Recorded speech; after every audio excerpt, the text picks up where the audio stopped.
Welcome to The Cantankerous Catholic with Joe Sixpack, the every Catholic guy. Listen to Joe tackle the really tough moral issues, current events, and politics from a Catholic perspective. Now here's Joe Sixpack, the every Catholic guy. Hello again, Sixpack warriors. Welcome back to The Cantankerous Catholic, episode 169. I believe in God, the Father Almighty, creator of heaven and earth, and in Jesus Christ, his only Son, our Lord, who was conceived by the Holy Spirit, born of the Virgin Mary, suffered under Pontius Pilate, was crucified, died, and was buried. He descended into hell. On the third day he rose again from the dead. He ascended into heaven and sits at the right hand of God the Father Almighty. From thence he shall come to judge the living and the dead. I believe in the Holy Spirit, the Holy Catholic Church, the communion of saints, the forgiveness of sins, the resurrection of the body, and life everlasting. Amen.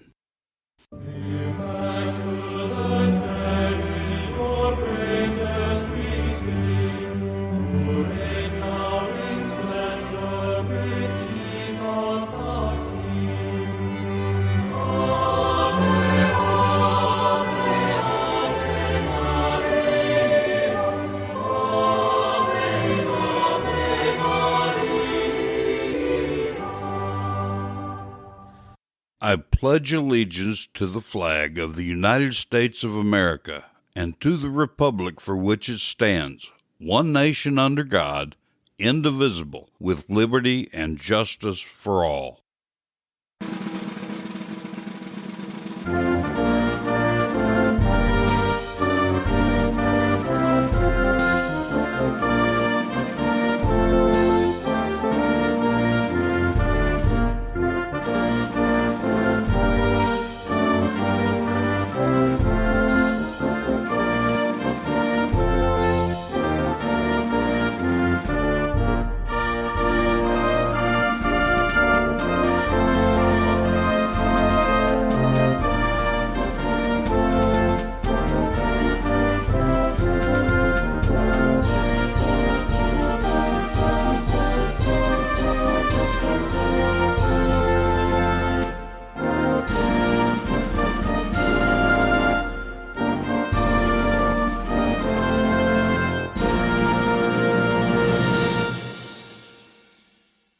For Americans who think we still have a constitution in this country, let me show you that we don't really.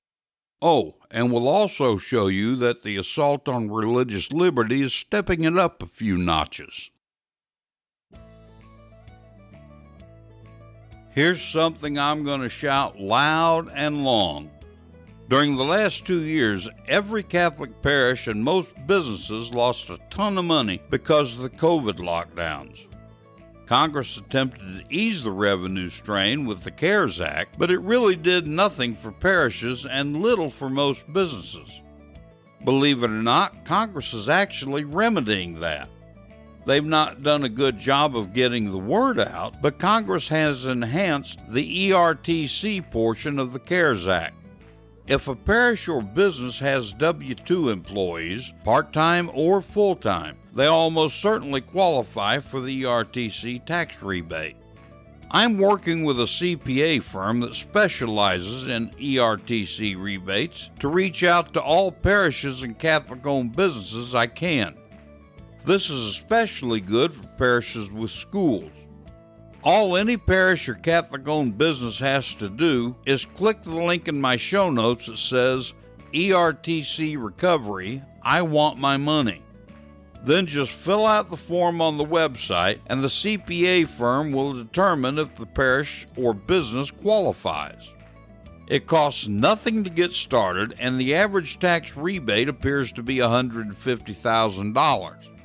So tell every priest and Catholic business owner about the expanded ERTC rebate and send them to my show notes.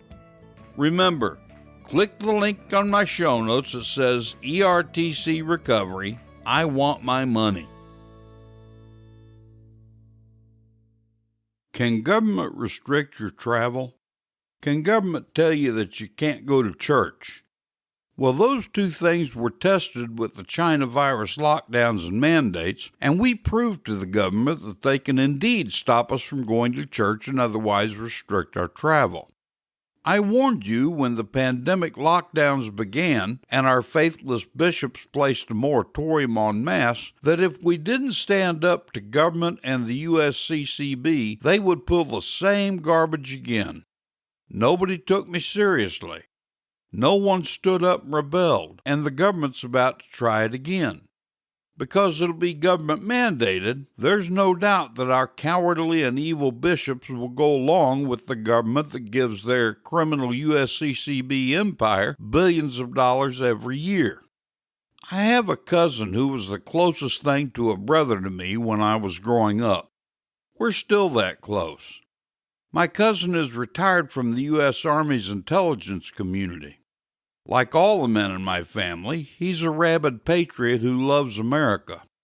While I constantly research all things Catholic, he researches all things patriotic.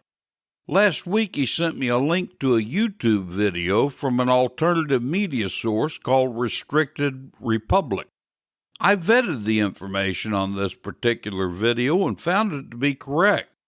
The title of the video is No Driving Sundays Now on the Table, and that's just the start of the new IEA plan for Americans. I decided that this is information you need to hear, because you're not going to hear it anywhere else until it's too late to do anything about it. So here's 8.5 minutes of that video. Let's listen.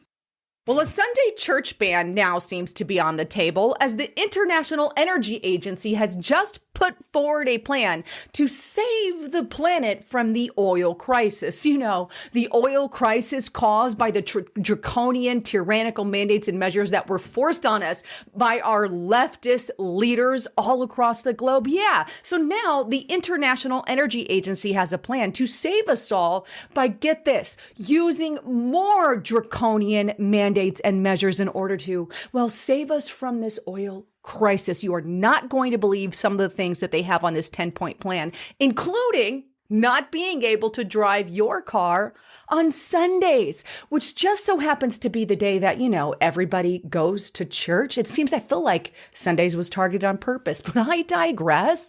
There's even more draconian stuff that you guys need to see. And not just that, but I would even equate this to some kind of summer vacation ban. The way that this stuff is written, you won't even be able to really have a vacation anymore, or a summer vacation for that. But let's dive into what I'm talking about here. Take a look.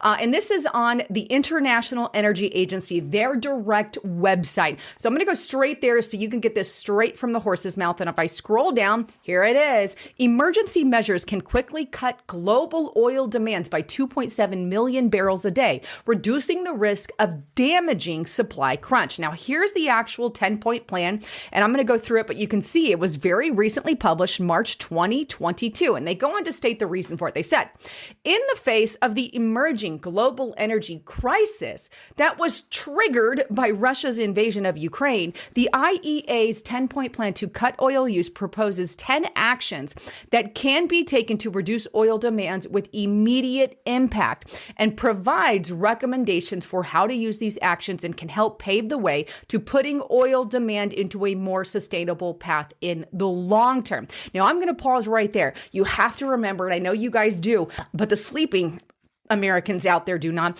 that this crisis in oil, the crisis in gas, the crisis in energy here in the U.S. was started by the Biden administration here in the U.S. and all the tyrannical governments that did the lockdowns in your country. They are the ones to blame for this because they started a shipping crisis. They started a crisis in our economy. And of course, the gas prices, the grocery store prices, the empty shelves that we are all seeing today are a direct result of these COVID mandates and measures that they implemented. Now, of course, the war is just the icing on the cake and is going to exacerbate the issue. And now suddenly, the IEA, the International Energy Agency, comes out with a plan to save the world from this crisis, a crisis that they started, and now they have more draconian measures. But what are these draconian measures? Take a look here. Here's the 10-point plan.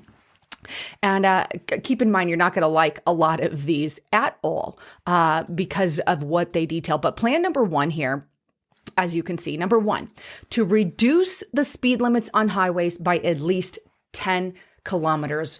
Basically, they want to reduce all the speed limits. Look, I'm not opposed necessarily if we need to save gas that way. Okay, that's something we could live with. But let's go on and look at some of the other ones here. Number two, they want to, and it's directly under number one here, and it says work from home up to 3 days a week where possible. If you work at a place that you can do that, great. Doesn't sound so bad. Let's keep going. Number three, here's a big one, car-free Sundays in large cities. So if you just so happen to live in one of these mega cities, you know, some of these Democrat cities, New York, LA, you know, the big cities, Seattle, the list goes on. If you live in one of those, you're going to be, they're stating that we should have no car driving on those Sundays. And here they expand a little bit on that. It says car-free Sundays in cities. And here's where they actually brag about the benefits of this. And here's what they say. Banning the use of private cars on Sundays brings a number of additional benefits to public health. See, this banning is for your own good, people, and well-being, including cleaner air, reduced noise pollution, improved road safety, and in warmer climates, it can reduce traffic. Well, you think? It can also reduce urban heat island effects. The marshal's also relatively straightforward to enforce using spot fines and road closures. So there you have it.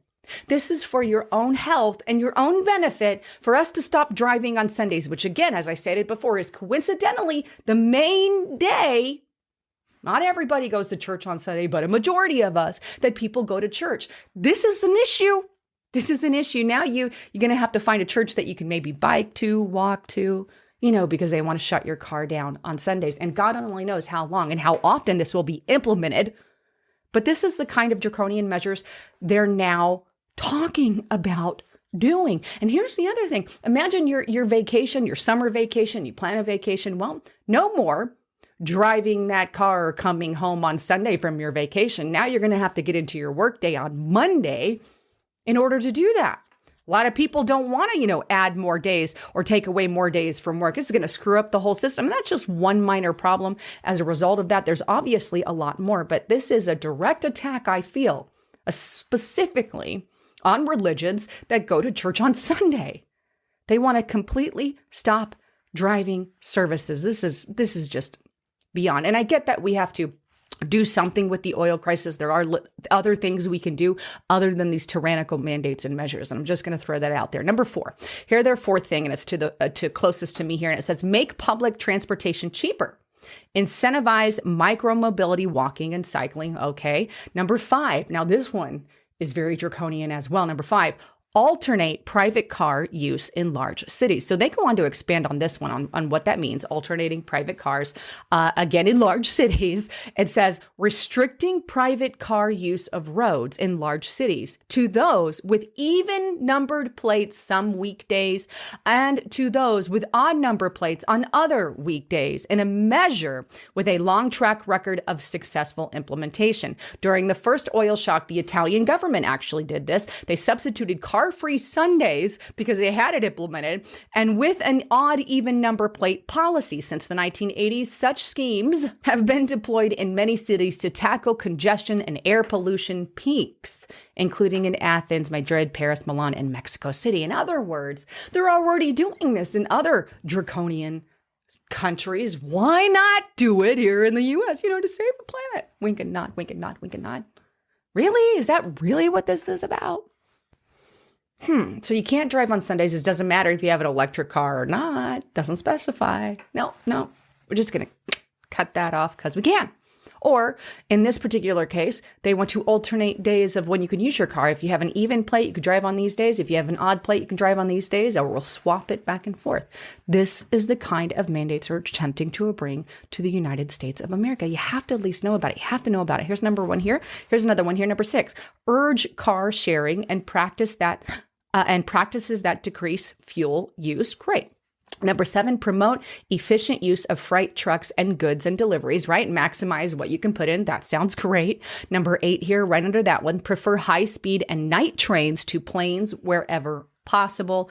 Now, if they start saying you can't do this and you can't do that, then I'll have an issue with it, obviously. Number 9, avoid business travel when alternative travel exists. And number 10, hasten adoption of electric and more efficient vehicles. And number 10, if they're going to do number 10, then they better dang well make them more affordable. And how about not only making them affordable, but how about actually making services available to get where, if you need to plug your car and you're making a long trip to California or wherever state you're traveling to, then you need to be able to plug it in and have the ability to do that. So there's a couple problems with that at this point that can be fixed in the future. Make them more affordable. It's very easy. The link to this video is in my show notes, along with the link to the Restricted Republic website. I'm not at all endorsing Restricted Republic or their videos. I don't know enough about them to endorse them. However, you may want to go check them out for yourselves. Before I go, I want to mention a couple of things for you. First, last week we had an interview with Christopher McGurn, a young man who will be starting in seminary in August. I've left the link in this week's show notes where you can help this deserving young man financially, and I hope you're as generous with him as you have been with me. The second thing I want to mention is something I'll bring up several times between now and the month of the Sacred Heart, which is in June. A couple of weeks ago, I began thinking about all of the special interest months the federal government forces down our throats. There's Black History Month, Women's History Month, Gay Pride Month, and so on. The one that made me the most angry is Gay Pride Month. For starters, it's in June. The month of the Sacred Heart is also in June. That means Gay Pride Month is a direct and diabolical attack on the Sacred Heart. Think about it. May is Mary's month, and June is Jesus' month. That's why we have Mother's Day in May and Father's Day in June. The demonic left have been attacking both family and masculinity for decades. In fact, in trying to emasculate strong men, they've labeled us as toxic males.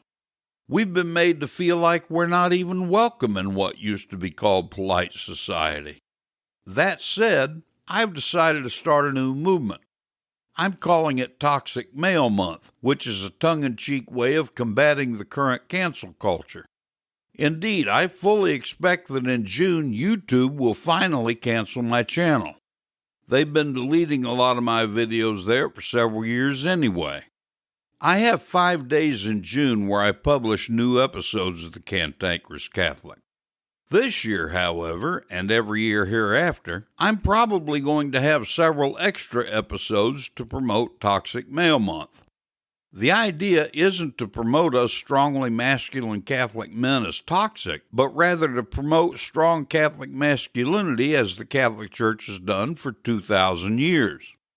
I've already lined up several guests to be on the show. The men you'll hear from are Bishop Joseph Strickland of Tyler, Texas, Father Robert Altier of Wanderer fame, Michael Vorse of Church Militant, Joe Riggy of the Our Warpath Apostolate, Christopher McGurn, who you heard from last week, and Michael Jaquith, who counsels men as a life coach in the proper area of strong Catholic masculinity. I've invited several others as well. So begin talking up Toxic Male Month with your friends and family to get them to listen to all the Cantankerous Catholic episodes in June. Oh, and be sure to continue listening to the Catholic Boot Camp segment as we continue our series on evangelization.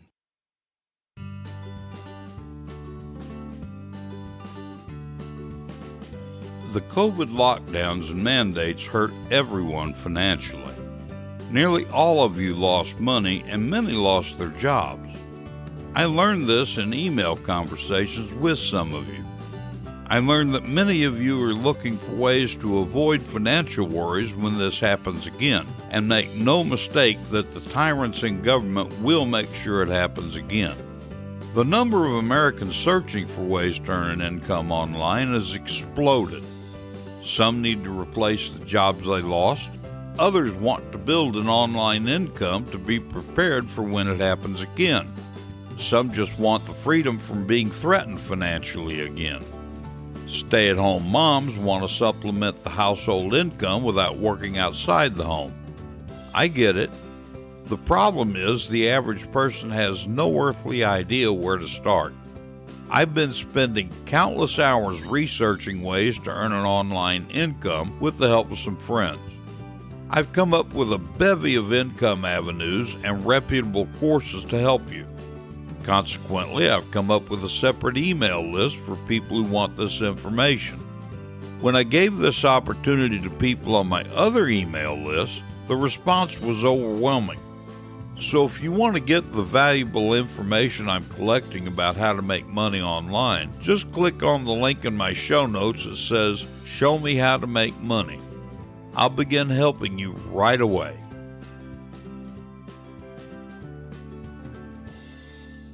Joe Sixpack, the Every Catholic Guy, wants to make sure you're informed about all the Catholic news you need to know. Here's Joe Sixpack's top 5 Catholic news picks for this episode. Catholic news pick number 5. Hats off to the Daily Wire.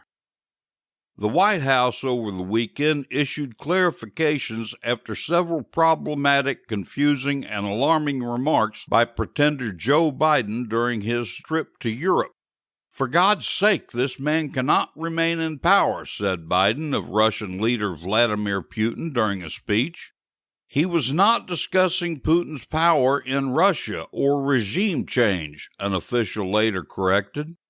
Biden at another point seemed to suggest he was deploying soldiers to fight in Ukraine, forcing a White House official to clarify that we are not sending U.S. troops to the Ukraine. Uh-oh, we're in big trouble now. You can read the whole story by clicking the link in my show notes. Catholic news pick number 4. Hats off to Fox News.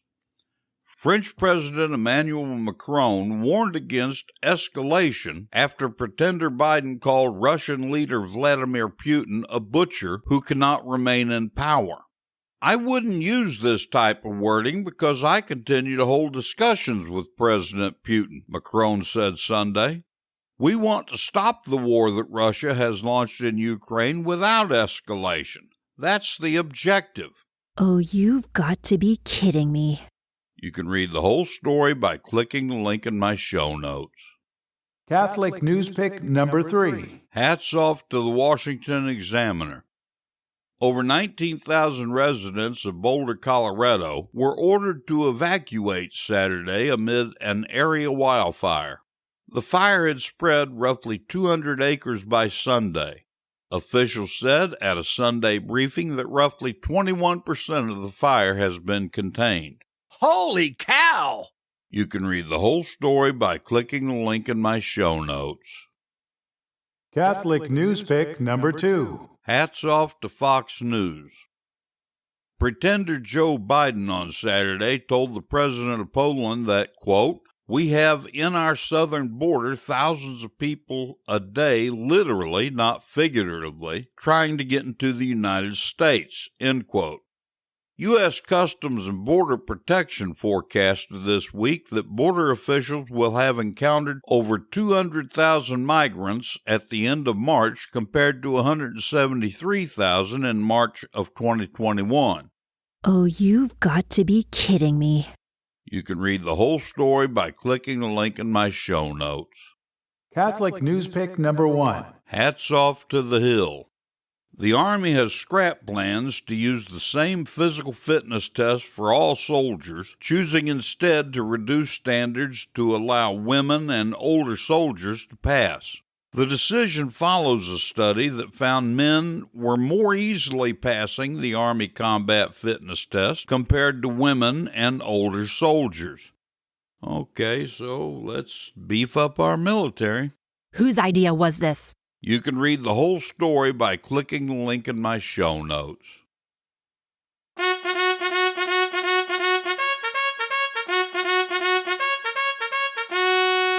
I am hard, but I am fair. It's time for the Catholic Boot Camp with your drill sergeant, Joe Sixpack, the Every Catholic Guy. Learn the Catholic faith and how to defend it like you've never heard it before. This boot camp is tough, so there's no political correctness, no spirit of Vatican II, and no namby-pamby platitudes. Drill Sergeant Joe Sixpack, the Every Catholic Guy, will prepare you for spiritual war. Now here's Joe Sixpack.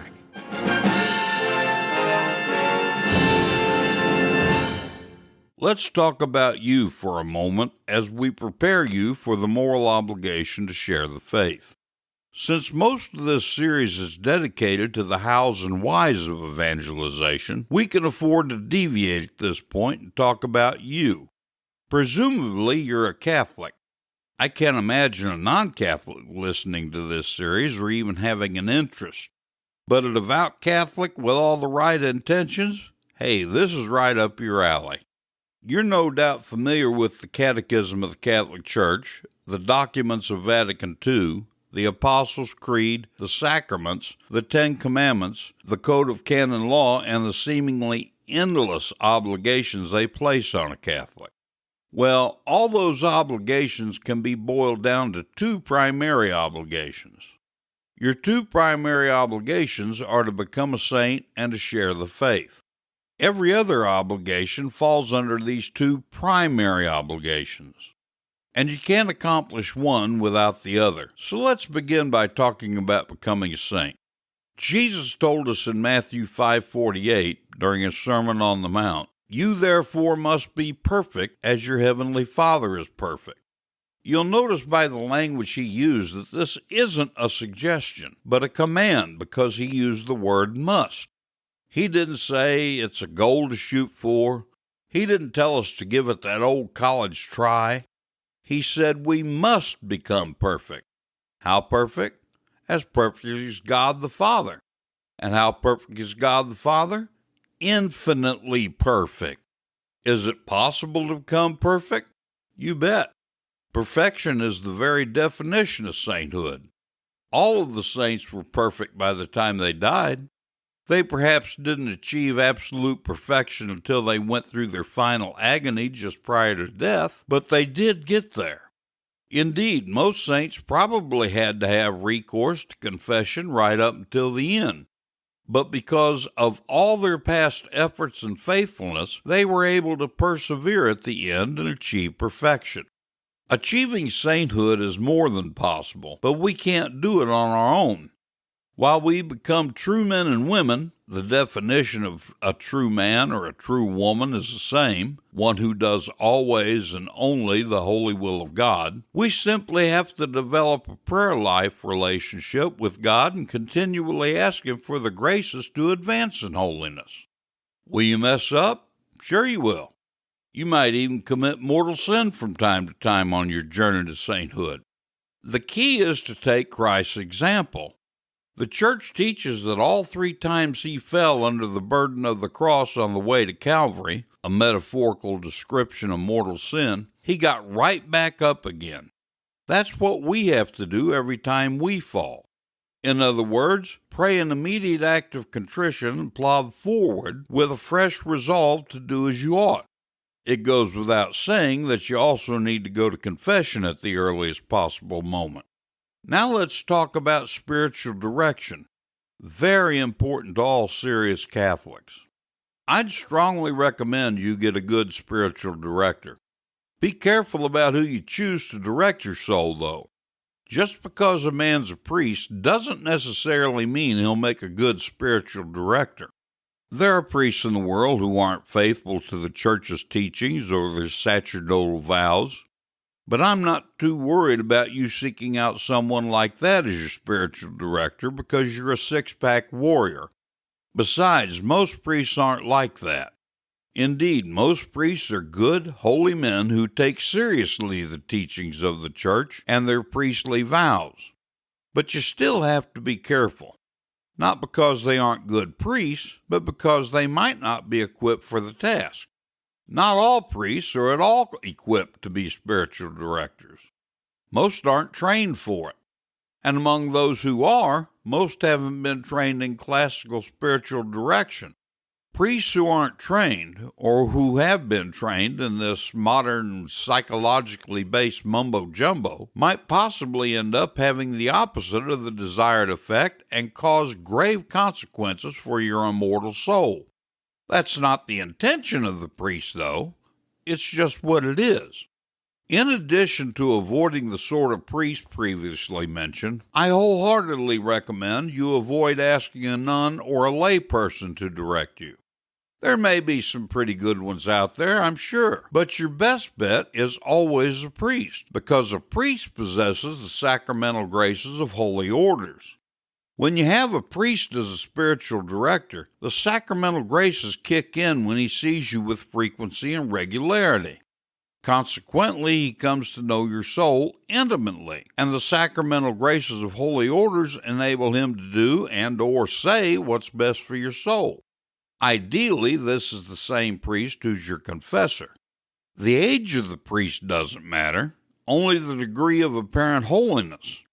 My spiritual director's only been a priest about 8 years, but he's a very holy man who's well versed in classical spiritual direction. And under no circumstances let anyone get away with telling you the old ways of spiritual direction don't work anymore, that mankind and the church have advanced beyond those archaic ways.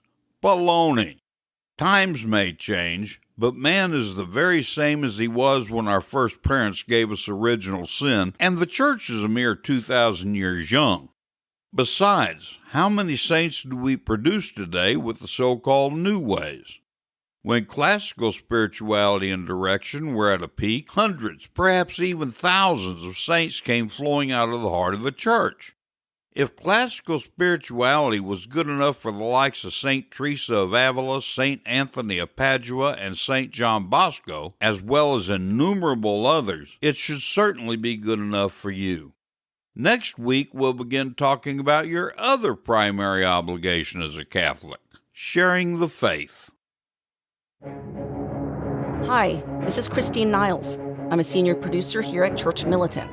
With big tech plowing ahead and censoring conservatives, we encourage you to come to our website, churchmilitant.com. We give you authentic journalism from a Catholic perspective every day. We expose corruption because we're lay Catholics who want to see renewal in the church. So, what are you waiting for? Visit churchmilitant.com today. The Catholic Church is 2,000 years old. A lot of wisdom is gained over 2 millennia. Each week we'll share some of that wisdom with a Catholic quote. So here's this week's Catholic quote. This week's Catholic quote is from St. Rose of Lima. She said, "Know that the greatest service that man can offer to God is to help convert souls." I believe a really great way to teach the faith is through stories, parables, and anecdotes. So here's today's story. Everyone knew Joe E. Brown, the popular movie actor and comedian. He lost a son in World War II. One day he was entertaining a large group of American soldiers on an airstrip in New Guinea. It had been a long show because these troops were simply starved for some fun. Every time Joe was about to stop, they'd scream and applaud and make him go on. "Listen, you kids," he said, "that's all I know." They kept up the racket, and then there was a little break in the noise, and way back on the edge of the crowd a youngster shouted, "Hey, Joe, tell us some dirty stories." You could have heard a pin drop. The boys looked at Joe. He stood there a moment and just forgot that he was a comedian and told them just what he would have said to his own sons. "Listen, you kids, I've been on stage since I was 10. I've told all kinds of jokes to all kinds of people. But I'm proud that in all that time, I've never had to stoop to a dirty story to get a laugh. I know some dirty stories, kids. I've heard plenty of them in my life. But I made a rule a long time ago that I'll never tell a story I wouldn't want my mother hearing me tell." The applause came. It went on. And and the soldier who'd asked for the dirty story applauded with the rest of them. Within 2 weeks, the news reached halfway around the world. The letters began coming in to him from parents, and many of them read, "I'm going to pray every night for what you've done for my boy." A dirty story, as well as the F-bomb, shows your lack of a sense of decency and the state of your soul. Both disgust people who care for the clean things of life, but hate the dirty. When you tell dirty stories and use the F-bomb, it dishonors your parents, your friends, your God, and yourself. Like Joe Brown, say nothing that you wouldn't want your mother to hear. God certainly sees and hears you. This has been The Cantankerous Catholic with Joe Sixpack, the Every Catholic Guy. Thanks for subscribing, and be sure to visit cantankerouscatholic.com to get your free copy of Joe's popular book, The Best of What We Believe, Why We Believe It.